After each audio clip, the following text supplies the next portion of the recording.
Alas 12 na, uwian na ng mga estudyante.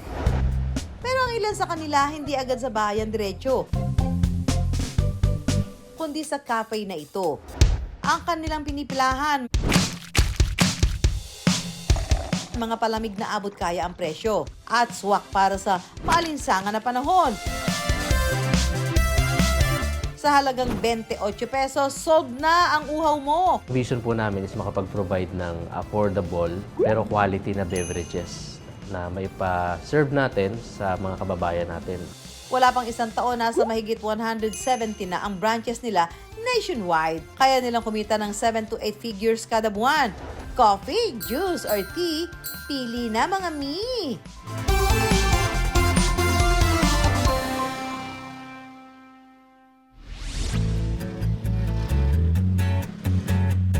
Si James ang nakaisip na magtayo ng cafe.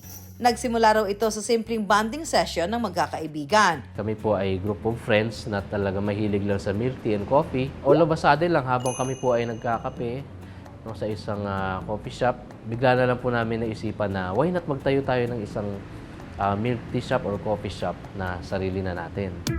Dahil sa hirap ng buhay, naging college dropout si James. Aminado siyang hindi naging madali ang paghahanap ng trabaho dahil dito. So nakaka-feel ako ng parang discrimination. So nadadown ako, bumababa yung tingin ko sa sarili ko dahil nga hindi ako tapos ang pag-aaral.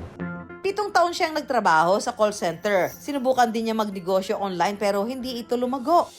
Pero hindi nawala ng lakas loob si James at muling sumubok kasama ang kanyang mga kaibigan. Pero kahit planchado na ang kanilang business idea, wala raw silang sapat na kapital. Nangingi po kami ng tulong sa aming mga kakilala, kaibigan, na pwede mag-finance ng aming business idea. So marami po kaming pinadalahan ng mga proposals. Fortunately, meron pong 3 na nag-respond na sila'y willing na mag-finance po.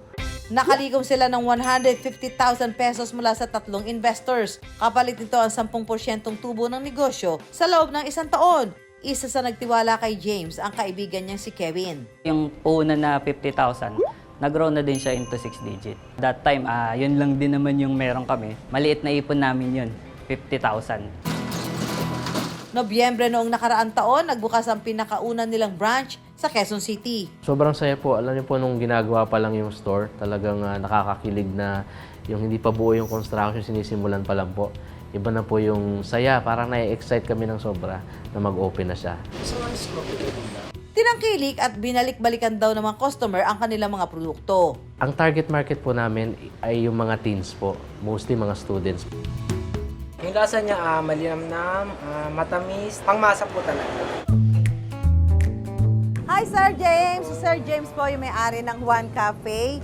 Ano ang sekreto ng tagumpay sa Tingnan ko po, ang pinakasekreto ni One Cafe is yung unang-una yung quality po ng ating mga products. Premium quality po tayo. And then at the same time, yung affordability po. Na-afford po ito kahit ng mga estudyante. Gawa kami ngayon ng Milk tea, winter melon milk tea. So unang-una po natin gagawin is ay ilalagay po natin yung pearl natin sa cup. Dito. Yes po. Okay. So, Isang ganito. 2 scoop po. 2 scoops. Wow. Okay. Punong-puno? Sakto lang po. Sakto lang. And then after that, i-spread po natin siya ng konti para medyo may konting design po yung cup natin. Ganyan. Then ang next step po na gagawin natin is yung ice po ilalagay po natin. Lalagay dito. Then yung final step po natin, yes, sasali na po natin yung ating milk tea mixture po ng winter melon. Ito na yan. So ito na, tapos na yung milk tea. Nako, ito tamang-tama, mainit. Gusto ng mga estudyante ito. Ay, talaga. O yan, ito, ginawa kita ng milk tea. Tikman mo, ha? Tapos sabihin mo sa akin kung ano ang lasa, ha? Ano lasa? Sarap! Sa kanilang milk tea, bestseller ang kanilang winter melon milk tea at dark choco milk tea. Iced Americano at iced mocha naman para sa mga mahilig sa kape. Meron din silang iced blended drinks at fruit teas.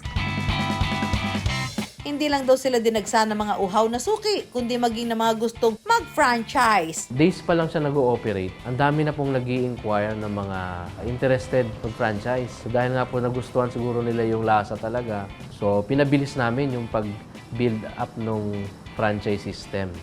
So after a month, inopen na po namin siya sa public, yung franchising.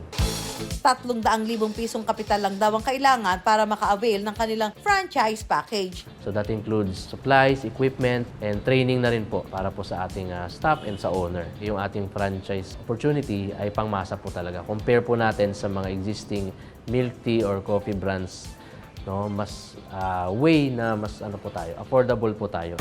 Hindi raw mataas ang kanilang requirement pagdating sa pagtatayuan ng kanilang franchise. As much as 10 square meters lang po na area ay pwede na po kayo mag-start ng inyong One Cafe business. So very minimal lang po at very affordable po yung ating franchise package. Hindi na nga mapigil ang paglago ng kanilang negosyo. As of today, kumikita po siya ng around 5 to 10 million in gross sales. Si One Cafe po. Overall na po ito sa buong company na. So sobrang saya po namin at the same time parang na-overwhelm pa rin hanggang ngayon kasi parang kailan lang is struggle kami financially. Pero dahil nga po ito sa mga nangyayari, siguro sa tulong na ni Lord, talagang very kami ngayon, grateful. Hindi man nakapagtapos ng pag-aaral si James, pinatunayan niyang hindi ito hadlang para tumigil mangarap. Nagkaroon ako ng pangarap, unang-una para sa pamilya ko, and then para sa sarili ko at para sa ibang tao. At yun po yung naging inspirasyon ko na magtuloy-tuloy na sa kabila ng ako ay hindi tapos na pag-aaral, ay sumubok po ako sa pagninegosyo. Try lang ng try, hanggat di mo makukuha, darating yung time, makukuha mo rin yan. Magkakaroon, darating din yung tinatawag na season of harvest sa buhay natin.